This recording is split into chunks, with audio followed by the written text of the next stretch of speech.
Kembali di Apa Kabar Indonesia Pagi, kita lanjutkan dialog. Kita tadi akan ke Pak Kudri. Pak Kudri, tadi Bang Romi mengatakan bahwa untuk unsur pembunuhannya sebenarnya tidak terpenuhi. Paling bisa itu adalah kelalaian yang menyebabkan kematian. Apakah Pak Kudri melihat ini tepat atau tidak, Pak, pasal yang telah diberlakukan saat ini, atau memang seperti yang diungkapkan oleh Mas Tony tadi? Ya, ini kita mesti pilah-pilah. Ini masalahnya agak sedikit kompleks ya. Pelik ya? Ya, banyak aspek dari ini. Sekarang kalau ditujukan apakah ini pembunuhan 338 atau 340, ya itu kan di dalam teorinya ada yang namanya mens rea dan actus reus gitu ya. Apakah memang dia punya niat ya untuk mau bunuh orang itu, tadi udah disebut itu, atau actus reusnya atau perbuatannya itu loh. Kalau pembunuhan itu adalah suatu tindakan yang secara umum menyatakan tindakan itu akan menyebabkan hilangnya matinya orang lain. Misalnya dengan benda tajam atau ditembak kepada tubuh bagian gitu loh. Nah, jadi dalam kasus ini saya kira memang untuk pembunuhannya apakah 338 340 itu agak jauh. Karena kan dari pertamanya memang niatnya tidak mau membunuh, ya kan? Kan biasanya orang itu kan harus ada motif untuk membunuh. Apakah dia marah, sakit hati, balas dendam dan macam-macam. Kalau ini enggak ini. Ini lebih banyak menyangkut soal bahwa matinya itu akibat suatu perbuatan yang dia nggak duga bahwa itu orang mati. Akan berujung kepada kematian. Seperti misalnya sudah datang dalam keadaan sakau, ditambah lagi dengan obat-obatan terlarang yang diberikan, begitu. Ya, ini yang, nah jadi saya kira ini memang mungkin lebih tepat ke pasal yang 359 ya. Tetapi apakah orang tidak tahu dalam kondisi yang sudah sakau seperti itu, jikalau ditambahkan lagi obat-obatan terlarang, ya kan akan berujung pada kematian juga ujung-ujungnya, Pak. Ya itu. Dan itu dibiarkan oleh dua tersangka gitu loh. Ya itu kan masih debatable juga, ya, karena itu apakah orang yang sudah sakau yang artinya sudah mabuk narkotika itu dengan itu kan tidak pasti gitu. Ya itu masih ini ya. Tapi kecuali misalnya kalau ditembak orang kemungkinan itu jelas akan mati, ya kan? Itu ada unsur kesengajaan. Itu kan ya bergantung juga kepada kondisi-kondisi tertentu. Tetapi itu juga harus di dalam pemeriksaannya itu juga harus diperiksa kemungkinan untuk itu. Jangan hanya dikesampingkan itu loh. Itu kan sebenarnya porsinya hakim di pengadilan. Iya kan? Sebagai penyidik dia harus menyajikan. Ini kan penyidik ini kan sebenarnya seperti koki. Iya kan? Ya, usernya ini kan hakim nanti di pengadilan. Nah, ini terserah hakim buktinya, pembuktiannya dari mana ini gitu. Jadi kan penyidik itu, pemeriksa itu mestinya dia menyiapkan segala aspek supaya ini orang tidak bisa lepas atau diberikan ancaman hukuman yang tinggi karena dia, saya katakan, apakah ini gabungan tindak pidana khusus kompleksitas atau dia ini perbuatan yang berlanjut. Nah ini gitu loh. Jadi kalau misalnya perbuatan yang berkelanjut itu nggak ada ancaman hukuman tambahannya. Kalau dia gabungan atau konkursus dari banyak kasus gitu, bisa ditambah pemberatan, ditambah sepertiga dari ancaman hukuman ini. Misalnya 359 itu ancamannya apa paling tinggi? Misalnya 20 tahun. Sepertiganya dia ini. Kalau 20 tahun sepertiga kan mestinya hukuman seumur hidup. Karena ada pemberatannya gitu loh. Jadi penyidik itu harus menyiapkan semua kemungkinan. Nah, masalahnya penyidik itu harus menyiapkan semuanya.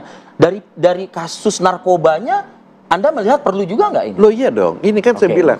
Jadi kan ini kemungkinannya ada melanggar undang-undang tindak pidana anak, perlindungan anak terlepas apakah dia ini sudah dianggap bukan anak atau biasanya memiliki anak, yang jelas korban memiliki anak. Kalau yang dipersoalkan, apakah dia ini anak atau bukan dari sisi pelaku. Ini kan kita dari sisi korban. Oke, ya kan? Ya, kan di dalam Undang-Undang Perlindungan Anak itu ada 2. Ya, tapi kan penerapan pasalnya kan, iya, kan ya. terhadap korban dong. Ya, ini kan gini, di dalam Undang-Undang Perlindungan ini kan ada 2, dari sisi korban dan sisi pelaku. Pelaku, betul. Nah, yang sering dipermasalahkan itu adalah pelaku. Ya kan? Apakah pelaku ini masih anak-anak atau bukan? Oke. Karena ada walaupun dia masih 18 tahun, karena ada keadaan tertentu dia bukan lagi dianggap anak. Dalam kasus FA Kalau ini korban? Nah, dari sudut korban itu nggak dipermasalahkan apakah dia dewasa atau tidak, cuman dari sisi usianya aja gitu loh. Tapi kata Mas Tony tadi kan ada tindakan hukum yang khusus untuk anak, wanita. Loh iya kan begini. Kalau kenapa gini? Dalam Undang-Undang Perlindungan Anak, baik hukum pidana materialnya maupun pidana formilnya ada kekhususannya. Ya kan? Kepengecualian yang tidak dilakukan oleh tindak pidana umum atau untuk tindak pidana orang dewasa. Jadi salah satu misalnya mengenai hukum acaranya, tindak pidana formilnya itu tidak sama dengan, dan dia lebih lebih mudah ya dibandingkan dengan tindak pidana umum. Salah satunya adalah mengenai perdamaian itu tadi. Tetapi perdamaian itu tidak menghapus, ya kan? Menghapus perbuatan tindak pidana itu. Mau ada hitam di atas putih sekalipun. Jadi Jadi itu satu sisi yang lain. Jadi hukum pidana formil dan materialnya ini. Tetapi khusus untuk narkoba itu nggak dipersoalkan dia anak-anak atau orang dewasa. Iya kan? Ya, karena kalau kita lihat tindak pidana yang hukum pidana perlindungan anak itu menyangkut adalah tindak pidana umum sebenarnya, tetapi itu karena usianya. Sedangkan undang-undang narkotika ini yang dikatakan lex spesialis ini nggak dipersoalkan. Dia anak-anak atau ininya. Baik, Pak Kudri. Pak, kita sedikit sebelum kita jeda nih ya, mungkin 1 menit gitu. Pasal narkoba apakah sudah diterapkan gitu loh ibaratnya dalam penanganan terhadap 2 tersangka ini gitu. Anda melihatnya kan klien Anda ini kan korban yang disebut tewas overdosis. Tadi Bang Roy mengatakan ada sakau, ketika datang sakau dan dicekoki lagi begitu. Ya. Jadi saya menanggapi Pak Romi Sihombing ya. Loh, bagaimana Pak Romi Sihombing mengatakan bahwa korban ini datang sudah sakau? Kepolisiannya saja belum pernah menangani narkotika dalam peristiwa ini. Belum diselidiki. Dari mana? Tunggu saja dong hasil pemeriksaan penyidik, ya, hasil BAP-nya. Apakah memang ada keterangan seperti itu? Semua juga yang namanya sudah pelaku, sudah tersangka itu berbelit-belit, tidak ngaku, tidak ada yang tersangka langsung ngaku. Kan itu. Nah, kita tunggu saja. Justru sejak awal saya bersuara ini mendorong agar tindak pidana lainnya, kejahatan lainnya yang terjadi dalam satu peristiwa itu harus segera diusut, dituntaskan. Karena ada beberapa ya. Iya, untuk membersihkan dugaan-dugaan yang katanya suap pemerasan lah, kan gitu.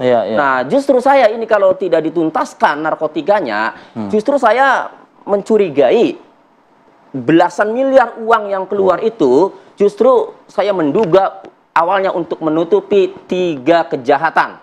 Di antaranya adalah Undang-Undang Perlindungan Anak, ya, yang persetubuhan maupun penyalahgunaan melibatkan anak, narkobanya, kemudian narkotika dan senpi. Saya mencuriganya itu. Dikasih pasal yang 338 yang sampai sekarang bolak-balik.